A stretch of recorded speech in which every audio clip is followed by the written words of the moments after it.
Hi viewers, welcome to mummy's food Island. இன்றைக்கி நம்ம தேங்காய் பால் புட்டிங் எப்படி செய்கிறதுன்னு பார்க்க போகிறோம். வாங்க, இதுக்கு தேவையான பொருட்கள் என்னென்னு பார்த்துடலாம். இப்போ நான் 1 கப் தண்ணி ஊற்றிருக்கேன். அதே அளவு இன்னொரு கப்பில் தேங்காய் பால். இது நான் பேக்கெட் பால் தான் ஊற்றிருக்கேன். ஃப்ரெஷ் தேங்காய் பால் எடுத்தால் இது போல் நீங்கள் தண்ணி கலக்க வேண்டிய அவசியம் இல்லை. இது ரெண்டுத்தையும் நல்லா ஒன்றா கலந்து விட்டு நல்லா ஒன்றா சேர்த்து கரைச்சி விட்ருங்க. வேறு ஒரு கிண்ணத்தில் நான் 3 டேபிள் ஸ்பூன் சர்க்கரை போட்டிருக்கேன். உங்களுக்கு அதிகமாக வேணுன்னா நீங்கள் அதிகமாக போட்டுக்கலாம்.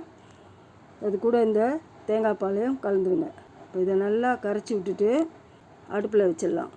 அதுக்கு முன்னாடி நம்ம 2.5 டேபிள் ஸ்பூன் கார்ன்ஃப்ளவர் போட்டு தனியாக ஒரு கிண்ணத்தில் கலக்கி வச்சுருக்கேன். அதை ரெடி பண்ணி வச்சுக்கோங்க. இதை அடுப்பில் வச்சு நல்லா கலக்கி விடுங்க. 2 சிட்டிகை உப்பு போட்டுக்கலாம். அதையும் சேர்த்து நல்லா கலரி விடுங்க. இப்போ இந்த பால் பொங்கி வரும்போது நம்ம ஏற்கனவே கலக்கி வச்சுருக்கிற அந்த கார்ன்ஃப்ளவரை அதில் கொஞ்சம் கொஞ்சமாக சேர்த்துடலாம். சேர்த்து நல்லா கலரி விட்டுடலாம். கைவிடாமல் கலக்கிக்கிட்டே வாங்க. இப்போ அது திக்காக ஆரம்பிக்கும். இப்போ அது திக்காக ஆரம்பித்த உடனே இது போல் எடுத்து பாருங்கள். இப்போ அது கரெக்டான பதத்தில் இருக்குது. இப்போ கொதி வந்த உடனே இப்போ நம்ம ஸ்டவ் ஆஃப் பண்ணிவிட்டு வேறு ஒரு பாத்திரத்துக்கு இந்த கலவையை மாற்றிடலாம். நீங்கள் பீங்கான் கிண்ணமோ இல்லை எவர் சில்வர் கிண்ணமோ எது வேணாலும் எடுத்துக்கலாம்.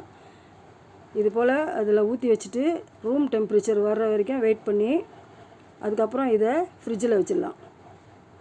4 மணி நேரம் பொறுத்து ஃப்ரிட்ஜிலேருந்து வெளியில் எடுத்து அதை ஒரு பிளேட் வச்சு கவுத்து எடுத்துக்கலாம்.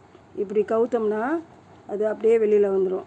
இப்போ இதை நம்ம டெக்கரேஷனுக்காக நான் கொஞ்சம் ப்ளூபெர்ரிஸ் வச்சுருக்கேன். நீங்கள் எது வேணாலும் வச்சுக்கலாம். இப்போ இதை நம்ம விருப்பம் போல் எந்த ஷேப்பில் வேணாலும் வெட்டிக்கலாம். பாருங்கள் எவ்வளோ சாஃப்டாக ஜிகிலியாக இருக்குது. இப்போ நான் இதை ஸ்கொயர் ஷேப்பில் தான் கட் பண்ண போகிறேன். இப்போ நம்ம இதை சாப்பிடலாம். மெதுவாக இதை எல்லாமே கட் பண்ணி எடுத்துக்கிட்டு பாருங்கள் எவ்வளோ சாஃப்டாக ஜிகிலியாக இருக்குது.